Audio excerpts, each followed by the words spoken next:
মিয়ানমারে বিতর্কিত জাতীয় নির্বাচন শুরুর পর থেকেই আলোচনার কেন্দ্রবিন্দুতে দেশটির নিরাপত্তা ব্যবস্থা। প্রথম দফার ভোটাভুটি শেষে এবং দ্বিতীয় দফার ভোটের আগে দেশ জুড়ে ছড়িয়ে পড়েছে সহিংসতা। রাখাইন রাজ্যের রাজধানী সিথওয়ে এবং উপকূলীয় শহর কায়াকফিউতে জান্তা বাহিনী ও বিদ্রোহী গোষ্ঠীগুলোর মধ্যে লড়াইয়ের খবর পাওয়া গেছে।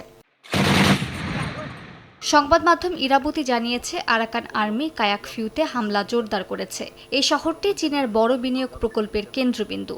আরাকান আর্মির দাবি, তারা এখন শহরের আরও কাছাকাছি চলে এসেছে, লক্ষ্যবস্তু বানাচ্ছে আশপাশের সামরিক চৌকিগুলোকে। অন্যদিকে রাখাইন বাগো সীমান্তে আরাকান আর্মির অতর্কিত হামলায় নিহত হয়েছেন জান্তা বাহিনীর গুরুত্বপূর্ণ এক কমান্ডার। পানি বেষ্টিত হওয়ায় শহরটি দখল করা কঠিন হলেও শহরের বাইরে সামরিক চৌকিতে ড্রোন ও ভারী অস্ত্রের হামলায় ডজন খানেক জান্তা সেনা নিহত হয়েছে বলে দাবি বিদ্রোহী গোষ্ঠীটির ঘনিষ্ঠ সূত্রের।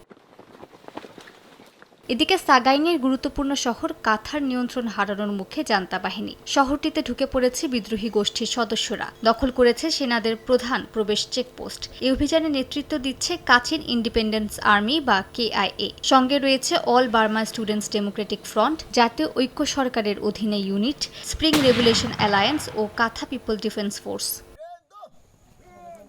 বিশ্লেষকদের মতে, কাথার ভৌগোলিক অবস্থান একে কৌশলগতভাবে গুরুত্বপূর্ণ করে তুলেছে। শহরটির নিয়ন্ত্রণ হাতছাড়া হলে জান্তা বাহিনীর জন্য বড় আঘাত হবে, কারণ সাগাইং ও কাচিনে রসদ সরবরাহে তারা এখন ইরাবতী নদীর ওপরই সবচেয়ে বেশি নির্ভরশীল।